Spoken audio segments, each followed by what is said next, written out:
दिल्ली में यूपीएससी की तैयारी कर रहे 3 छात्रों की मौत के बाद अब मामला बढ़ता ही चला जा रहा है और सिर्फ दिल्ली ही नहीं बल्कि बिहार के कोचिंग सेंटरों पर भी सरकार की गाज गिरना अब तय बताया जा रहा है। और इसी कड़ी में खान सर समेत 25 से 30 कोचिंग सेंटरों पर सरकारी अधिकारी जांच करने के लिए पहुंचे और इस जांच के दौरान कई सारी कमियां पाई गई है और एसडीएम दलबल के साथ खान सर समेत कई कोचिंग सेंटरों पर पहुंचे थे, जहां पर उन्होंने जांच की। कई के तो रजिस्ट्रेशन के पेपर भी नहीं मिले और कई के यहाँ सेफ्टी फीचर्स जो कि सेफ्टी के लिए उपलब्ध होना चाहिए वो उपलब्ध ही नहीं पाए गए। आखिर पूरा मामला क्या है, आखिर एसडीएम ने खान सर के कोचिंग में जांच के बाद क्या कहा है, ये तमाम बातें इस 3 से 5 मिनट की रिपोर्ट में हम आपको बताने जा रहे हैं। नमस्कार, मैं प्रिंस कुमार सिंह और आप देख रहे हैं पॉजिटिव इंडिया। इस वक्त की सबसे बड़ी खबर बिहार की राजधानी पटना से आ रही है, जहां के बारे में बताया जा रहा कि खान सर समेत कई सारे कोचिंग संस्थानों पर सरकार के अधिकारी जांच करने पहुंचे।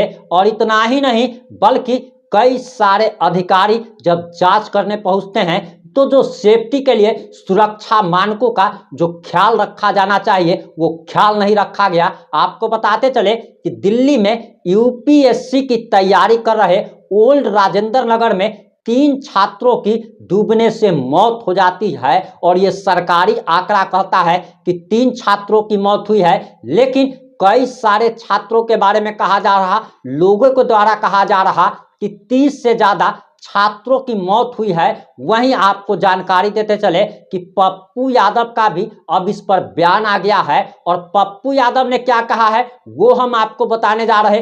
खान सर के कोचिंग संस्थान में जांच करने गए एसडीएम साहब बाहर निकलकर क्या कहते हैं वो भी हम आपको सुनाने वाले हैं। इसके साथ ही साथ हम खान सर के बारे में क्या क्या जानकारियां पता चली है वो भी आपको बताने वाले हैं। आपको बताते चले कि पप्पू यादव ने साफ साफ तौर पर कह दिया है कि ये शिक्षा माफिया बच्चों की जिंदगी से खेल रहे हैं और महज पैसों के लिए ये बहुत बड़ा गेम चल रहा है। जिस प्रकार से बालू माफिया होते हैं, शराब माफिया होते हैं, उसी प्रकार से शिक्षा माफिया होते हैं और शिक्षा माफियाओं का दमखम इतना बड़ा है कि इतने छात्रों की मौत हो जाने के बावजूद भी सरकार भी इनका कुछ नहीं उखाड़ पाई है।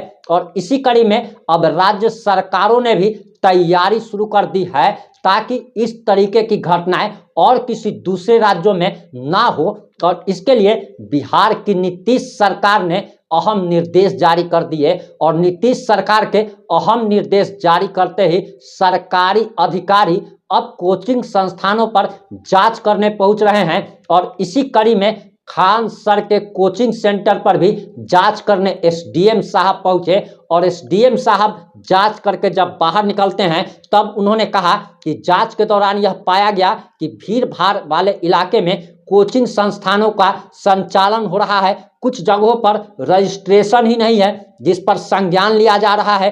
कोचिंग में फायर उपकरण तो है लेकिन फायर एनओसी नहीं है। बिहार कोचिंग रेगुलेशन एक्ट के तहत संस्थानों को बिल्डिंग का सर्टिफिकेट जमा करने का निर्देश दिए गए हैं और कई सारे कमियां पाई गई।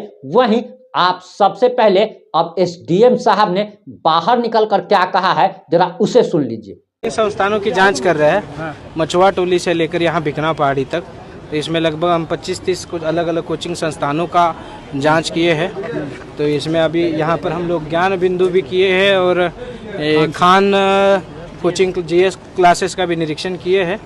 तो दोनों को हम लोगों ने ज्ञान बिंदु और जो खान जीएस क्लासेस है उनके द्वारा हम लोगों से समय मांगी है कि अलग अलग जो सर्टिफिकेट रहते हैं तो वो फिलहाल अभी है उनके पास, लेकिन उन्होंने थोड़ा समय मांगा है। कल हमको वो ऑफिस में लाके जमा कर। मोटे तौर पर आप 25 जगहों पे गए, क्या आपको कमियां नजर आ रही है? तो मोस्टली क्राउडेड जगह है, मतलब कम जगह पे ज़्यादा स्टूडेंट पढ़ रहे हैं। तो उसमें कुछ कुछ जगह पर रजिस्ट्रेशन का भी उनके हाथ में अभी नहीं है, तो इन सभी को हम लोग नोटिस करके registration, entry exit, fire safety का भी फायर एक्सटिंग्विशर लगाया है पोर्टेबल, लेकिन बिल्डिंग में जो होना चाहिए, जो प्रॉपर फायर सिस्टम होना चाहिए और फायर एनओसी होना चाहिए, वो कई संस्थानों में नहीं है अभी। हाँ जी, इसमें क्या मिला सर? ऊपर जो फ्लोर पे क्लासेस चलते हैं वहाँ पर थर्मोकोल का इस्तेमाल है, वायर खुले हुए हैं, तो नहीं लगता है कि फायर सेफ्टी के हिसाब से बहुत डेंजरस है? तो इसमें एग्जिट भी ये काफी डेंजरस लग रहा है। तो ये इसका भी अभी हम लोग बिल्डिंग बायलॉज का, इनका इस बिल्डिंग का क्या पोजीशन है उसकी जांच करेंगे। उनके द्वारा बताया कि बिल्डिंग का जो सर्टिफिकेट है वो हम लोगों से प्रस्तुत करेंगे कल। कौन से मानक चेक कर रहे हैं? 4-5 मानक जो एक तो फायर का है, फायर सेफ्टी नॉर्म्स है जी। फायर का एनओसी लेना पड़ता है सभी को, तो फायर का एनओसी हम चेक कर रहे हैं, बिल्डिंग बायलॉज का चेक कर रहे हैं हम लोग, रजिस्ट्रेशन चेक कर रहे हैं, बिहार कोचिंग रेगुलेशन एक्ट के तहत कोचिंग का निबंधन होना बहुत ज़रूरी है, वो हम लोग चेक कर रहे हैं।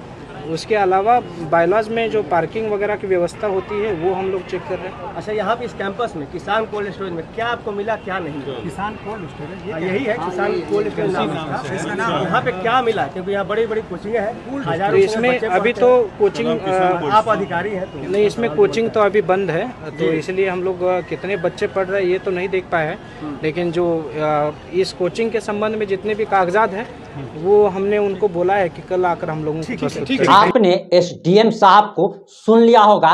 एसडीएम साहब ने साफ तौर पर कहा कि खान सर समेत कई सारे कोचिंग संस्थानों पर जांच के दौरान कई सारे उपकरण नहीं पाए गए जो सेफ्टी फीचर्स का ख्याल रख सके, और सबसे बड़ी बात कि कम जगह में ज्यादा छात्रों को पढ़ाया जाता है, जिससे कभी भी अगर भगदड़ मचेगी तो कई सारे छात्रों की मौतें हो सकती है। वहीं आपको बताते चले कि छात्र खड़े होकर पढ़ते हैं और छात्रों की मजबूरी है ऐसे संस्थानों में पढ़ना जिन्हें मीडिया ने हाईलाइट कर दिया है। और खान सर का तो खैर जलवा ही है, और सिर्फ खान सर ही नहीं बल्कि ज्ञान बिंदु समेत कई सारे कोचिंग संस्थानों पर लगातार जांच जारी है, और कई सारे कागजात खान सर और ज्ञान बिंदु समेत कई सारे कोचिंग संस्थान एसडीएम साहब को मौके पर दिखा नहीं पाए, जिसके बाद एसडीएम साहब ने इन लोगों को निर्देश जारी कर दिया है कि जल्द से जल्द सारे कागजात